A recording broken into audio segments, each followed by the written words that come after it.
Only when we are brave enough to explore the darkness will we discover the infinite power of our light. Brené Brown, author.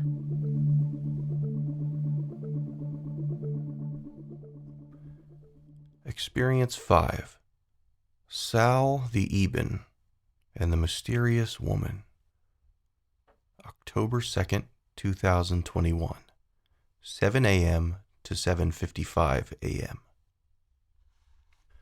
This morning I woke up at around 7 a.m. This has been happening a lot lately, and I've come to suspect that it means they are trying to visit me.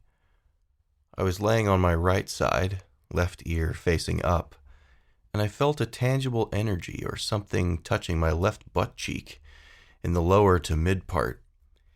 I had a feeling that this might be the ETs, so I remained still and waited for a while to see if something was going to happen.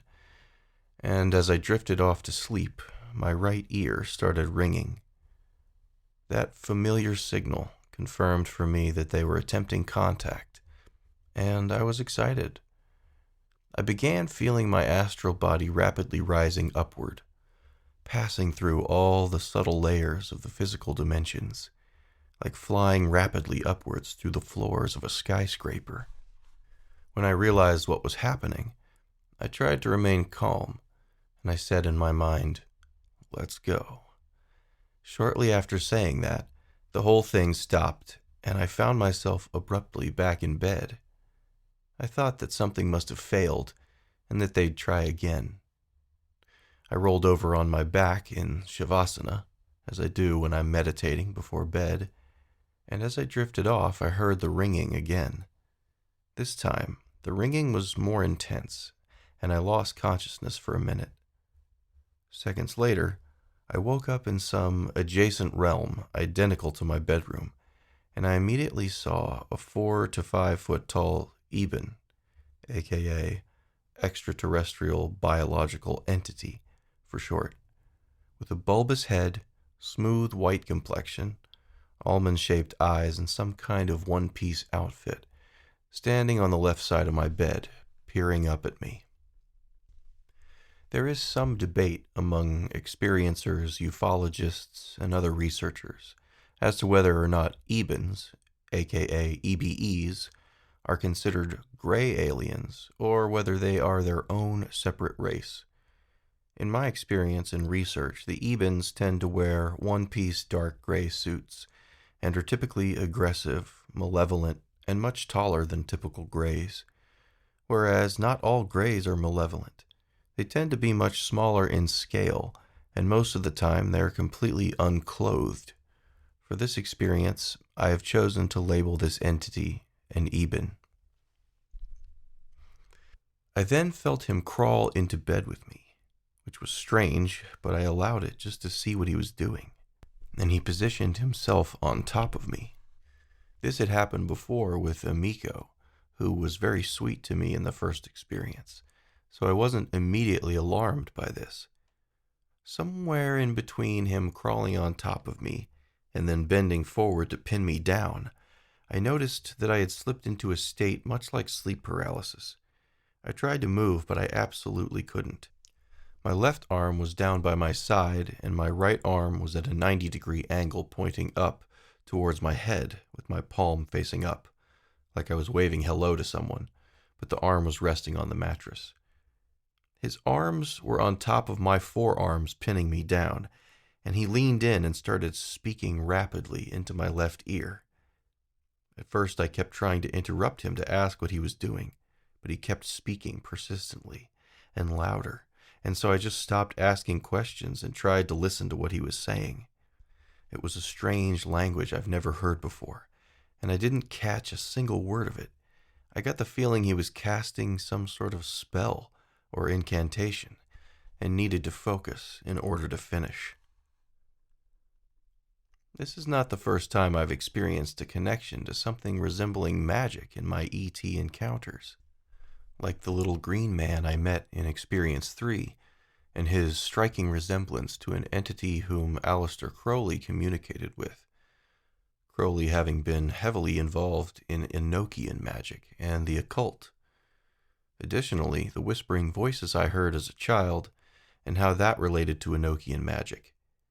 I've certainly heard about the connection of what we call magic and the ETs before from other experiencers, but not in this way.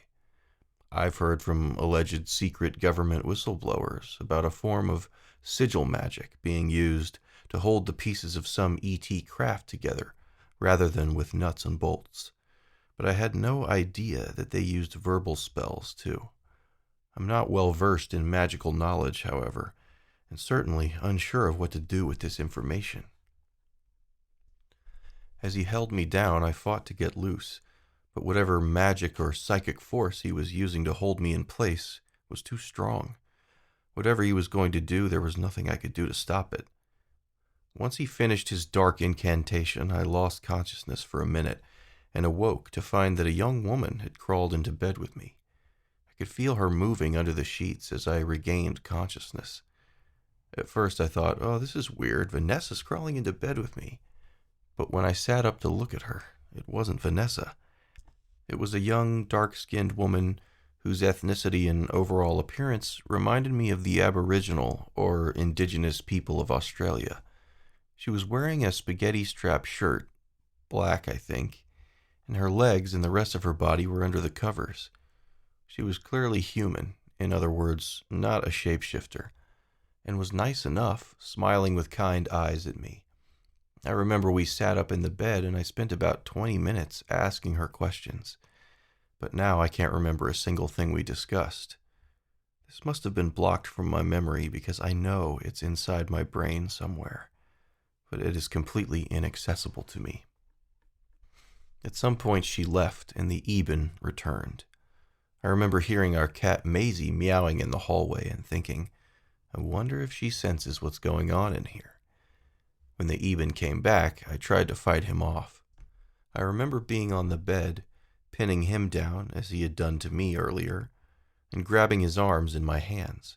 I can still remember the tactile sensation of the fabric he was wearing. It was like the texture of a towel, but much softer and with smaller fibers.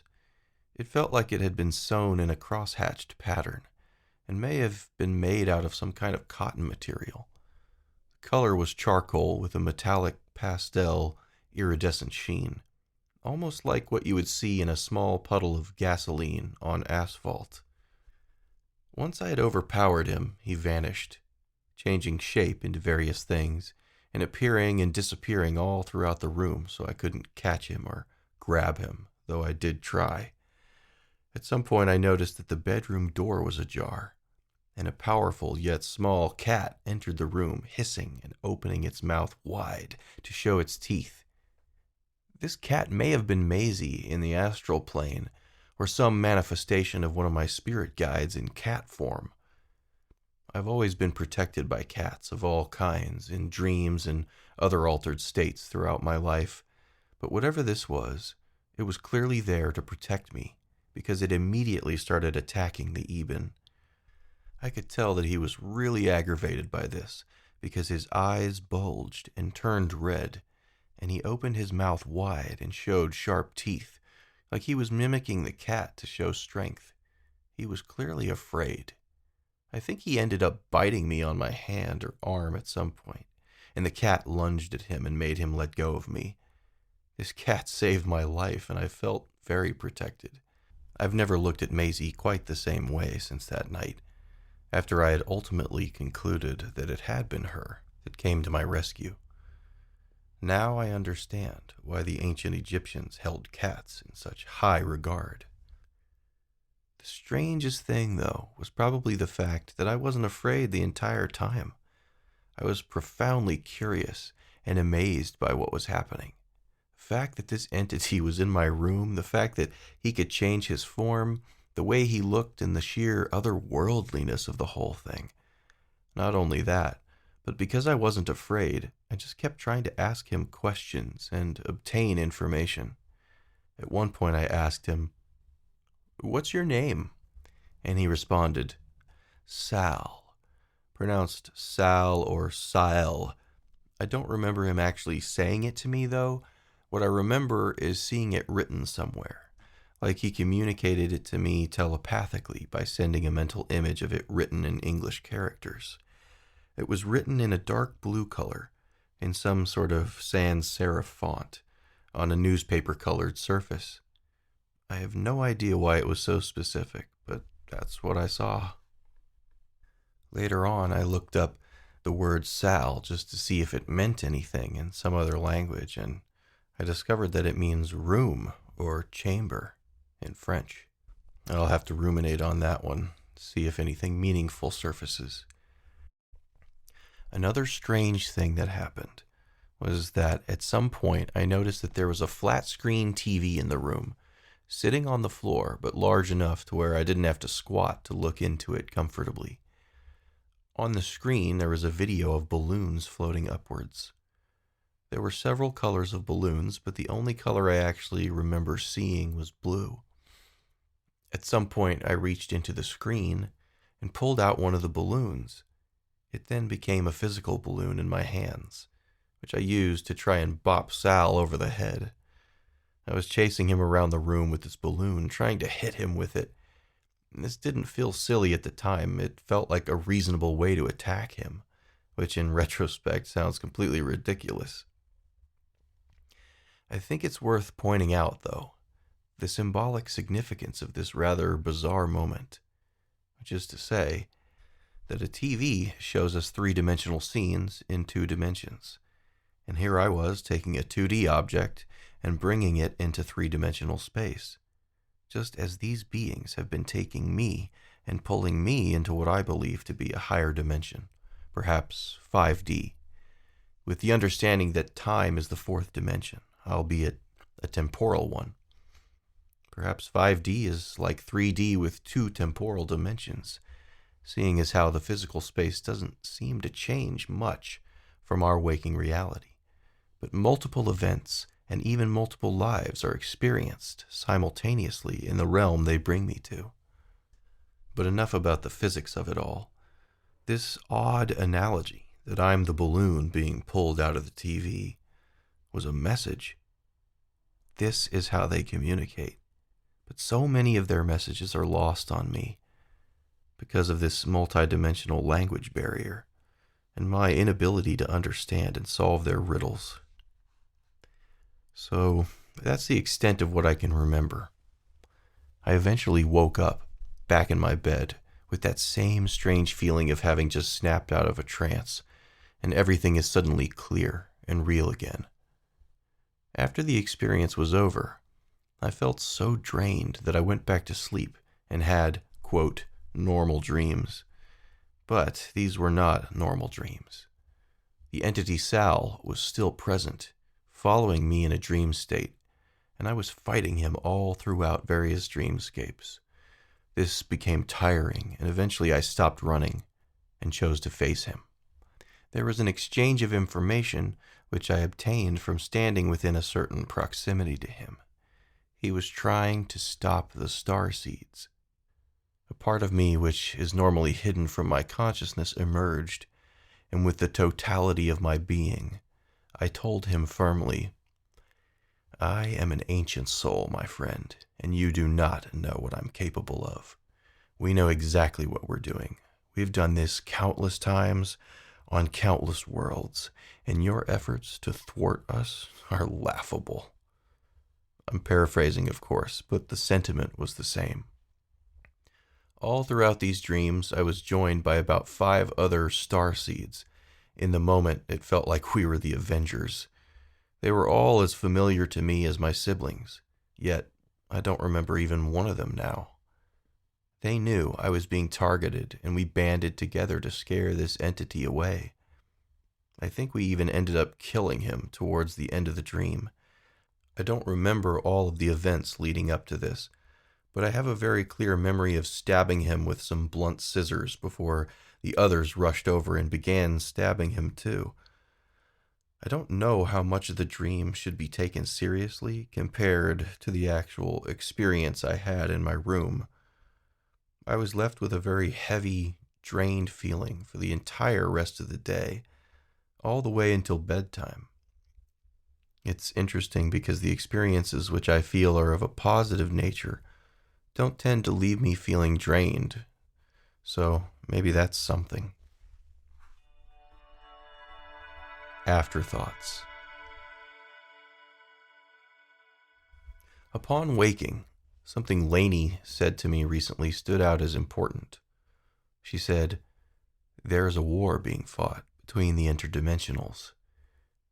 This kind of nuanced information is something I typically try to stay away from, but I couldn't deny that in this case, it sure seemed like a plausible explanation for what might have motivated the Salle entity to attack me. I'm reminded of how, in the raw material, Carla, Dawn, and Jim were always being attacked during their channeling sessions by a fifth density negative entity the entire time they were in communication with Ra, as though there is some truth to the idea that there is opposition to what the Wanderers/Starseeds are doing here on Earth. I don't often encounter such opposition, but maybe there are malevolent beings like Sal who view the presence of myself and others like me as a threat to whatever their role is here on Earth. I've always struggled with thinking about things in terms of good and evil, and I certainly don't enjoy the idea that we may all be pawns in some unseeable interdimensional war, fighting the dark forces to free the souls of humanity. It all sounds too biblical, too black and white. And in my search for meaning and understanding, infinity and oneness have been my tether to expanded consciousness, helping me not to get too trapped in dualistic thinking.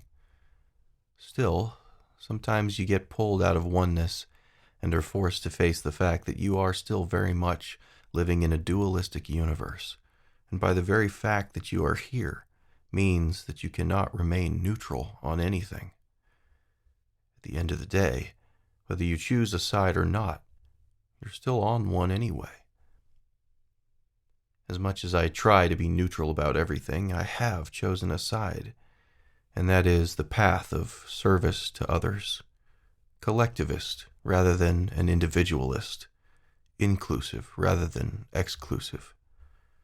I'm not an active freedom fighter or even an activist, at least not in this dimension. But the intention behind most of my choices and actions comes from a place of empathy, compassion, kindness, the desire to be good, to do good, and to understand the struggles of the other, even the EBENs. I think that's what defines which side we're on, not necessarily a conscious choice of whether to be good or evil, but how hard we're willing to work on ourselves for the benefit of others, despite what it may cost us as individuals. As the mystic poet Rumi famously said, "Yesterday I was clever, so I wanted to change the world. Today I am wise, so I am changing myself." If there is a war on some other dimensional plane, this is the mindset that I believe we should strive to adopt if we're going to do what we came here to do. Another interesting anecdote I thought I'd share concerns the dream near the end where I and others were stabbing Sal to death with scissors. In Reiki, it is common for practitioners to use scissors to cut cords or connections that bind us to harmful relationships or energies. I wonder if the choice of weapon, being scissors, was related to this somehow. Perhaps they were helping me cut the cord, or whatever the connection was that allowed Sal to find me and attack me. There's more to share on this in the next chapter. With regards to the woman who appeared in my bed, as synchronicity would have it, I stumbled upon some relevant information whilst scrolling my Reddit feed, having to do with what the First Nations people of Australia call the Wanginas. Some 4,000 years ago, these people made cave paintings of beings they believed to be from the sky. These beings bear a striking resemblance to entities like the Zetas, EBENs, and other known ET races of similar anatomical complexion. The Wanjinas were thought not only to possess great power, but also to have created the land and the beings who live on it. And even though I couldn't confirm that the woman in my bed was from this part of the world or that particular culture, it was the feeling that I initially had about her that stuck with me and triggered me to take notice of the Reddit post to begin with. And that, in and of itself, is an interesting connection and illustrates yet again how I was led, however indirectly, by these beings to discover through synchronicity something that was previously unknown to me. As I've had some time to reflect on my conversation with her, my feeling was that she was brought to me with the assistance of the EBEN, that she may have been someone like me with innate shamanic abilities, visiting me in an astral form. For some reason I'll probably never uncover, she sought me out specifically, and we spoke like old friends. I sure would like to be able to remember anything, if for no other reason than to have this all make some sense. I can assure you, I'm not usually very chatty after being attacked, so this whole thing was certainly unusual in innumerable ways. Did the spell that Salle cast on me open a portal which allowed her to locate and visit me? Sure was a brutal way to initiate a meeting. I didn't know EBENs could shapeshift either, so that's a new one. As far as the TV with the balloons is concerned, I don't imagine Salle manifested that in order to help me better understand the mechanics of these experiences. And yet, it was one of the clearest messages I've received so far. But if he didn't put it there, then who did?